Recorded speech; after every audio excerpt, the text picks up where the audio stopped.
Today we're going to continue looking at quadratic functions. You should be able to understand the difference between standard form and vertex form, be able to find the axis of symmetry in both forms, be able to convert standard form to vertex form by completing the square.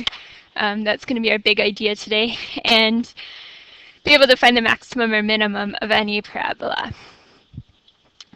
Okay, so standard form is what we've I guess what we've seen when we're before we factor something generally. So we can write quadratic equations in standard form, and a, b, and c are the coefficients of x squared, x, and your constant term. So to find the axis of symmetry when you're given your quadratic function in standard form, it's always going to be x equals negative b over 2a. So this vertical line, the axis of symmetry, will always be in that form. So for example, say we have 3x squared plus 2x plus 1, something like this, as our function. To find the axis of symmetry, it's that vertical line, negative b is 2 over 2 times a.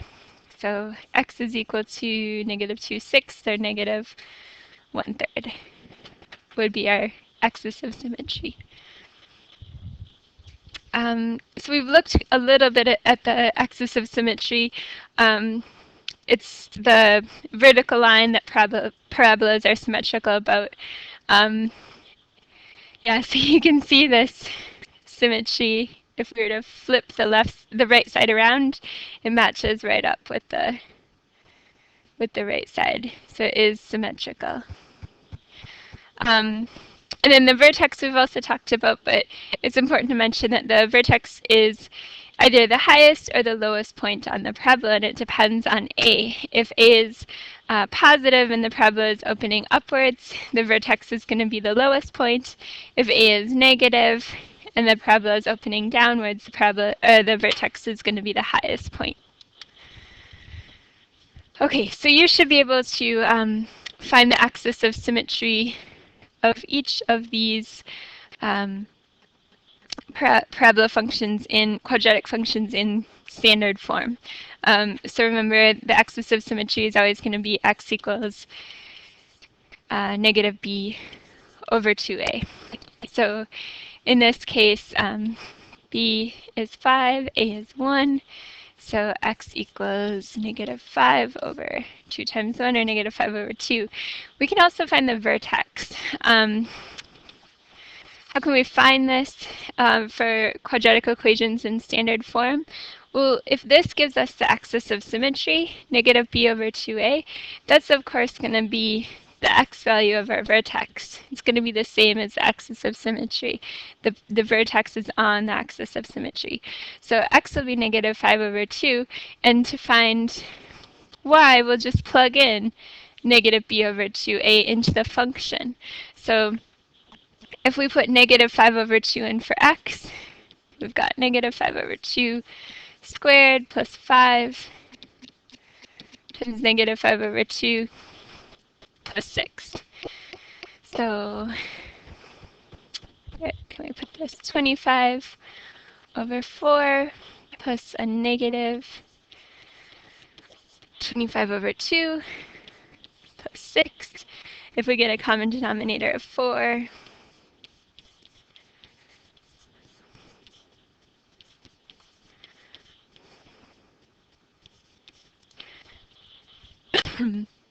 okay, so we've got 49 minus 50, we've got negative 1/4.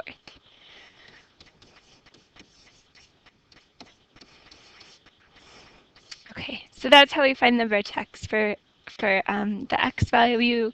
We use negative b over 2a, which is the same as the axis of symmetry, and to find the y value, we just plug in that x value to the original function.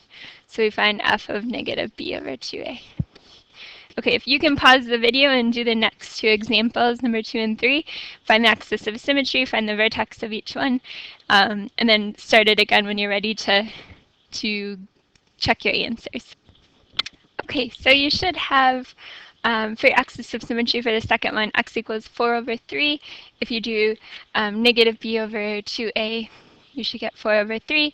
That's going to be our x value for our vertex. And then to find the y value for the vertex, we'll plug 4 over 3 into x for the equation in standard form. So we'll plug 4 over 3 in. When we simplify that, which the work is shown here, you should get 5 over 3. For number 3, if you do negative b over 2a, you're going to get x equals negative 2 for your axis of symmetry, which means the x value of your vertex is negative 2. To find y, you use f of negative 2 and plug negative 2 in for x to the original function. Oops, not that one. And then when you simplify that, you should get y equals 10. So we should have the vertex of negative 2, 10. Okay, we can also find the vertex by changing quadratic functions into from standard form to vertex form. So the form that we've been working with, both graphically and writing the equation of. So to do this, we have to master the skill of completing the square. So I need you to be able to do this in both ways. I need you to be able to work with standard form like we did here, be able to find the axis of symmetry, be able to get the vertex, and I also need you to be able to complete the square and change standard form into vertex form. In vertex form, the vertex will then be negative hk because a positive h actually moves our function to the left, and a negative h moves it to the right, hence the negative hk. Oh, and it's really important to note that A in standard form is different than the A in vertex form. So this A is not necessarily the same, and almost never the same as, not almost never, just not necessarily the same as x squared plus bx plus c. Just be careful with that. So don't just assume that you can interchange those variables. Okay, so perfect square trinomials. We've worked with perfect squares before. I just need you to practice factoring these again. So if you've got x squared plus 6x plus 9, you should be able to factor that to x plus 3 squared. Can you do the next two quickly? And you should get x minus 5 squared and x plus 6, the quantity squared. Okay, so our goal is to make perfect squares. When we're completing this square, we're trying to make a perfect square. So if we have x squared plus 14x, for example, and we want to make a perfect square, we want to get this to be something, some binomial squared. So we're going to add half of the squaring half of the coefficient of the linear term. So in other words, taking b, dividing it by 2, and squaring it. Okay, so 14 divided by 2 and squaring that. So we've got 7 squared gives us 49. And that would then give us a perfect square, right? X plus 7 squared when we factor it. Okay, perfect square trinomials. Can you please complete or create perfect square trinomials of each of these? So you're completing the square for each one of these examples. So for this first one, you're going to do, again, it's b over 2 squared is what you're adding, and it's always addition. So you'll have 20 over 2 and square that. So 10 squared, which of course is 100. If you want to pause the video and then just check your answers. So the next one is 4. The next one is 25 over 4. For that second one, if you do negative 4 over 2, you get negative 2, and when you square that, you get 4. For that third one, 5 over 2, when we square that, we get 25 over 4. Okay, so completing this square, why do we even want to do this? Well, it just is so much easier to find the vertex when you're given an equation in vertex form. So here we're looking at the equation in standard form, in vertex form, we can easily see, okay, the vertex is going to be -3, -14. In standard form, we have to do -b over 2a, etc. So how are we going to do this? We want to get a perfect square. So our first step is we're going to isolate the x squared plus 6x part. So we're going to complete this square. Okay, so we're going to have x squared plus 6x. We're going to isolate that part. The -5 doesn't disappear, but we're going to focus on this x squared plus 6x. We're going to add b over 2 squared. So b over 2 squared is going to be 6 over 2 squared, or in other words, 3 squared, which is 9. So we're going to add 9, but of course we don't want to change the value of our expression here. So if we add 9, we're going to have to subtract 9 as well. We can't just be adding 9 to one side of the equation. So if we add 9 to one side of the equation, we can neutralize that equation by subtracting 9 from that same side. So it's as if we've added 0. 9 minus 9 gives us 0. But what's nice is then it allows us to create a perfect square. So this, when we factor it, it's going to give us x plus 3 squared. It's a perfect square, right? If we were to multiply this out, x plus 3 squared, if we were to FOIL it, we would get x squared plus 6x plus 9. And then don't forget to add these together then outside. This is going to give us our k value. So -5 minus 9 will have a -14. So we've just completed this square here. We've got our vertex then is -3, -14. And this is our completed square in vertex form. Okay, we're going to do a couple more examples. I'll talk you through the first one, and if you want to pause the second one, try it on your own. Okay, so again, we're going to isolate the x squared minus 8x. We're just going to move the 15 over a little bit. We need to give ourselves a little bit of space. So our b is -8. So we're going to do b over 2 and square it. And that's what we're going to add and subtract to our expression. So -8 over 2 gives us a -4. When we square that, we're going to have 16. So we're going to add 16, and we're going to subtract 16. So we're not changing the value of our expression. We're adding and subtracting on the same side, so really we're adding 0. Okay, so now this should be a perfect square. And you just need to factorize that, and then simplify this part to give you your k. And now it's in vertex form, so we know that our vertex is going to be 4, -1. Okay, if you want to pause here, try the second one on your own, and then I'll start it up again and I'll explain it. We want to isolate x squared plus 7, so we'll just move our 9 over a little bit. We're going to add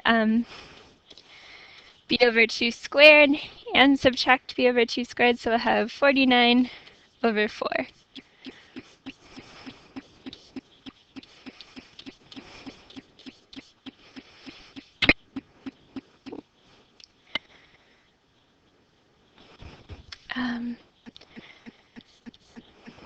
And then we'll factor this.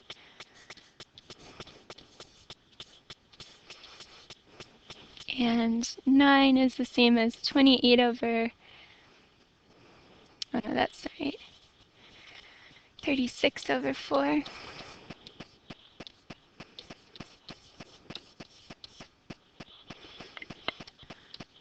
Okay, so there you go. Now our square is completed. When we combine a -9 and a -49 over 4, we should get -8 over 4. Okay, so it's in vertex form. We know our vertex is going to be -7 over 2, -85 over 4.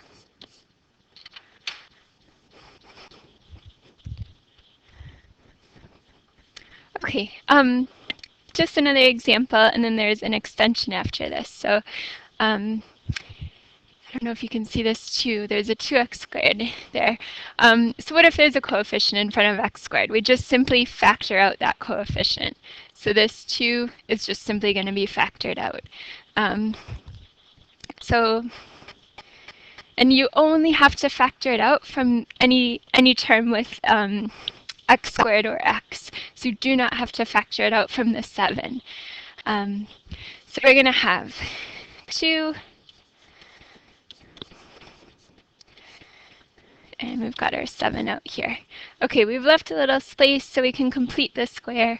And our b, we're still going to think of b as negative 10. So if we do negative 10 over 2, and then square that, we'll get negative 5 squared, which is 25. So we're going to add 25, which means we're going to have to subtract. Don't forget to multiply that value times your coefficient. So we just really added 50. 2 times 25 gives us 50.